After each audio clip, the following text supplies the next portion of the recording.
Hello friend, एक बार फिर आप लोगों का स्वागत करती हूँ आपके चैनल में डीडीएस क्लासेज में। यहाँ पे आज हम शेयर करने वाले हैं लिंग विद्यालय तथा समाज का ये इंपॉर्टेंट क्वेश्चन। और ये क्वेश्चन जो है वो एमजीकेवीपी 2018 के पेपर में आ चुका है। तो उम्मीद करती हूँ कि आपको वीडियो पसंद आएगी। और अगर आपको वीडियो पसंद आती है तो प्लीज़ इस वीडियो को लाइक कर दीजिएगा, शेयर कर दीजिएगा। चैनल पे नए हैं तो चैनल को प्लीज़ सब्सक्राइब कर लीजिएगा। और कुछ लोगों के कमेंट आए थे कि उन्हें कुछ जो है वो वीडियो अपलोड होने के बावजूद उन्हें नहीं मिलते। तो मैं उनसे बोलना चाहूँगी कि आप एक बार प्लेलिस्ट ज़रूर चेक क्या करें। प्लेलिस्ट में आप नाम देख लिया करें प्लेलिस्ट का, आई थिंक आपको मिल जाएगी। और फिलहाल अगर आज की वीडियो में जो भी मैंने क्वेश्चन करा है, अगर इसकी पीडीएफ चाहिए तो पीडीएफ की लिंक डिस्क्रिप्शन बॉक्स में है, तो आप जाके चेक कर सकते हैं। तो चलिए फिलहाल हम स्टार्ट करते हैं अपनी आज की ये वीडियो।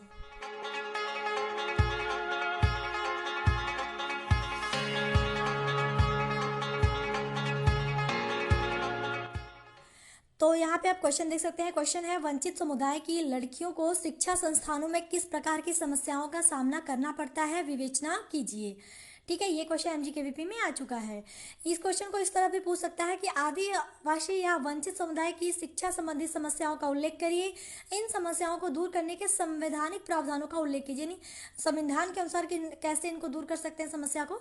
छोटा सा एक क्वेश्चन है ये, इसको भी हम साथ में इस क्वेश्चन के साथ देखेंगे। आंसर में आप लिखेंगे वंचित या दलित बालिकाओं की शिक्षा संस्थान संबंधी समस्याएं। ये हमारा हो जाएगा हेडिंग।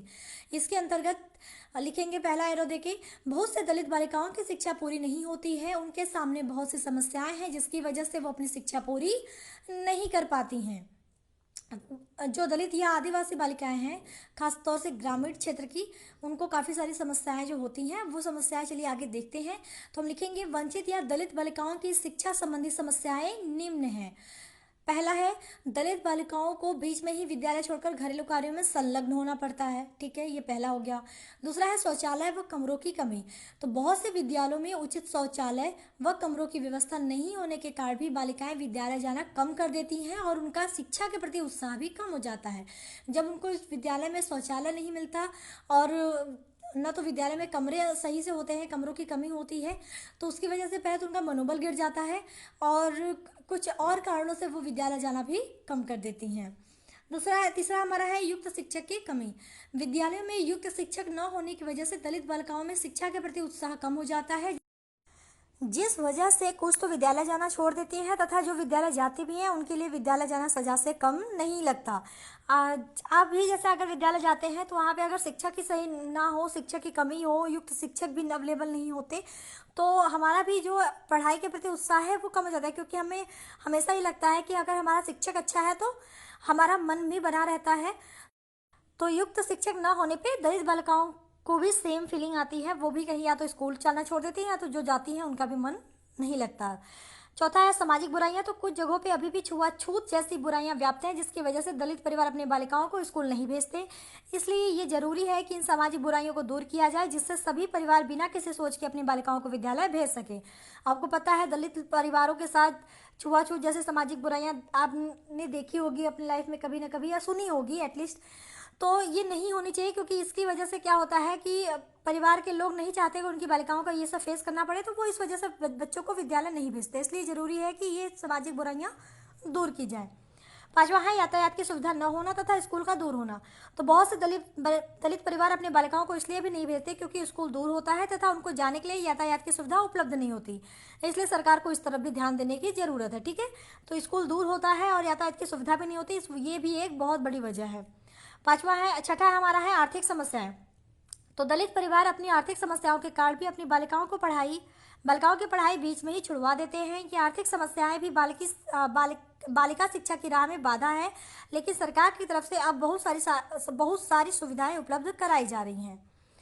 तो आर्थिक कमी के कारण भी कुछ परिवार अपने बच्चों को नहीं भेजते, लेकिन अब सरकार ने बहुत सारे ऐसे पहल की है कि निःशुल्क सुविधा प्रोवाइड करा रही है ताकि जो है बालिकाओं की शिक्षा कंप्लीट हो सके। सातवां हमारा है शिक्षकों का दोहरा व्यवहार। तो अभी भी बहुत से विद्यालयों में दलित बालिकाओं के साथ दोहरा व्यवहार होता है। उनके साथ शिक्षक अच्छा व्यवहार भी नहीं करता और उनसे स्कूल की सफाई जैसे काम आदि भी करवाए जाते हैं, जिससे दलित परिवार की बालिकाओं का शिक्षा के प्रति मनोबल गिर जाता है, जो कि उनकी शिक्षा की एक समस्या बन के सामने आती है।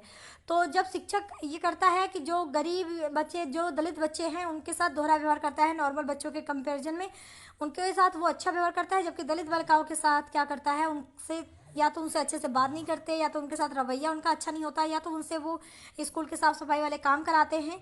तो ये जो दोहरा व्यवहार है, ये भी उनकी जो शिक्षा के प्रति उनका जो उत्साह है वो गिरा देता है बालिकाओं का, और ये उनकी शिक्षा की एक समस्या बन के हमारे सामने स्पष्ट रूप से दिखाई देती है। 8वां हमारा है दलित बस्तियों में बुनियादी सुविधाओं का अभाव। आज भी ग्रामीण क्षेत्रों में दलित बस्तियों में बुनियादी सुविधाओं का अभाव है, जिससे दलित परिवारों के पास पूंजी के भाव के चलते दलित बालिकाएं बाल श्रम करने के लिए मजबूर हैं, और ये बाल श्रम उन्हें शिक्षा से वंचित रखने का एक बड़ा कारण है। अतः ये भी एक बड़ी समस्या है। तो जो बुनियादी सुविधाएं हैं वो दलित बस्तियों में नहीं उपलब्ध होते। इस वजह से जो दलित परिवार है उनके यहाँ जो बालिकाएं हैं वो बाल श्रम करने के लिए मजबूर हो जाती हैं, और इसकी वजह से वो विद्यालय नहीं जा पाती। तो ये भी एक बड़ा कारण है। 9वां हमारा है स्कूल में संसाधनों की कमी। तो बहुत से ऐसे ग्रामीण इलाके हैं जहाँ के विद्यालय में उपयुक्त संसाधनों की कमी है। शिक्षा के प्रति रुचि उत्पन्न करने के लिए कोई भी संसाधन उपलब्ध नहीं होते, जिसकी वजह से दलित परिवार की बालिकाओं का शिक्षा के प्रति रुझान नहीं बढ़ता, और एक कुछ विद्यालय जाना भी छोड़ भी देती हैं।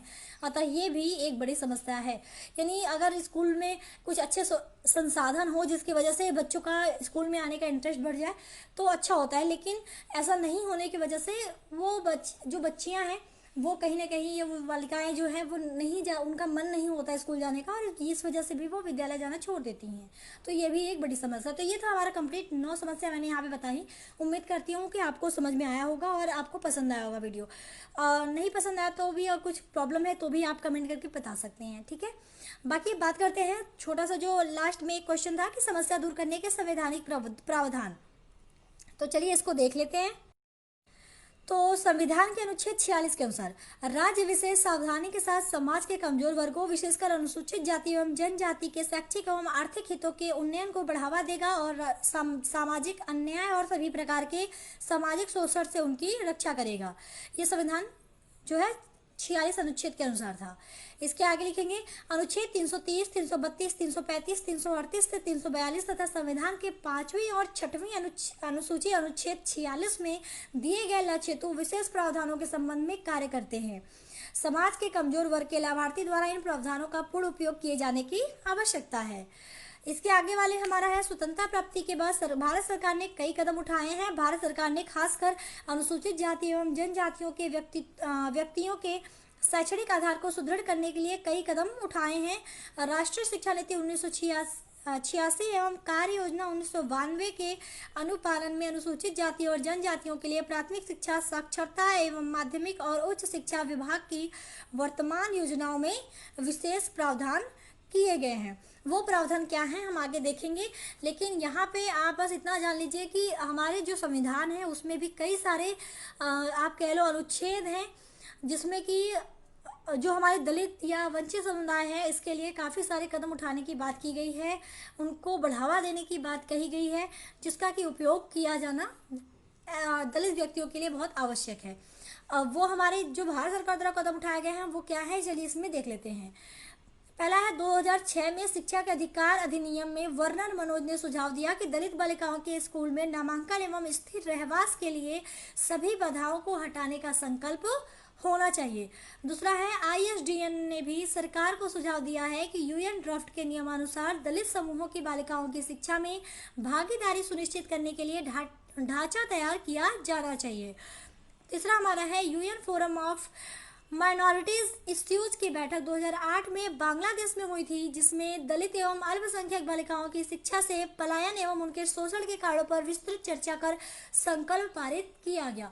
तो बहुत सारे संवैधानिक यानी सरकार द्वारा काम किए गए, कदम उठाए गए दलित परिवारों की शिक्षा को बढ़ावा देने के लिए। तो उम्मीद करती हूँ आपको वीडियो पसंद आया। वीडियो पसंद आए तो वीडियो को लाइक शेयर, चैनल को सब्सक्राइब करिएगा। अभी के लिए थैंक यू।